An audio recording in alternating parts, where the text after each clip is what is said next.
morning for the best middle school in America. Today is Thursday, March 4th. And our sponsor, Gatorade.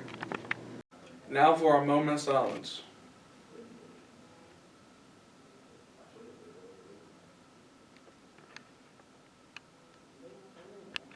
Please remain standing for the Pledge of Allegiance.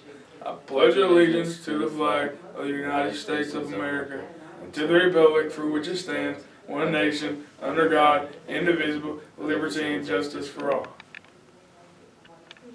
Now for our rural student pledge. I'm a Mount Pleasant Tiger, today I'll roar. Be ready, on task, act responsibly, and show respect. All right, Mount Pleasant Middle School, home to the best middle school in all of America.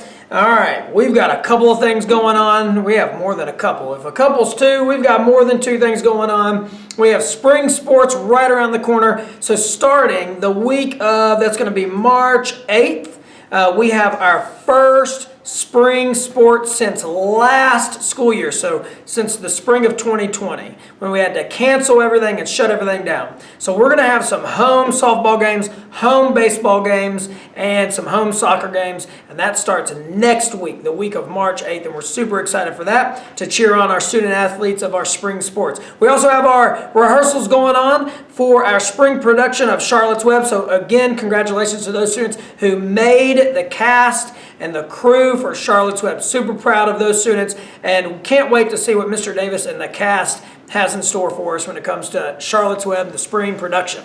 Also, you know, our Mullet for Math March Madness contest is going on, and we've been looking. We need a little over 100 students to reach what we call stretch growth. Now, stretch growth, I want you to hear it from me. If you haven't really understood, or if your teachers have maybe told you and you've had some questions about it, I'm just going to reiterate. That means that I'm just going to say it again, okay? Stretch growth is when you are growing by more than one grade level in the area of math. So let's say I'm a 6th grader, and I came in this school year in August, and I tested on the first iReady diagnostic, and I was like on the 4th grade level. And that could happen. That could happen.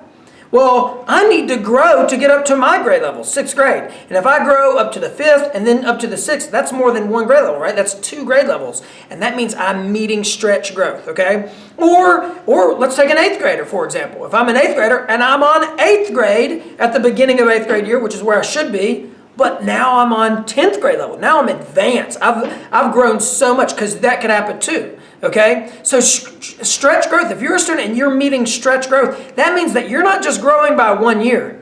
You're growing by more than 1 year, and that's what we want, okay? So we want to see if we've got about 25% of our students meeting stretch growth, and that's a little over 100 students. And if that happens by March 15th, which is in 2 weeks, about a week and a half, then the top students who have met growth, and also the top achieving students in each grade level, so that's going to be 2 per grade level. We're also going to loop in Algebra 1. So Algebra 1 students, we're not forgetting about you. Those students will be able to cut my hair into a mullet. I don't know what it's going to look like. I mean, I know what a mullet is, but I don't know what it's going to look like on this dome right here. But we'll see if we can do it, okay? It's looking good so far. Let's see if we can continue to work really hard in Tiger Time and in math class. Thank you to all of our teachers and students for working so hard on that, okay? All right, let's have a great week. And remember that you are loved.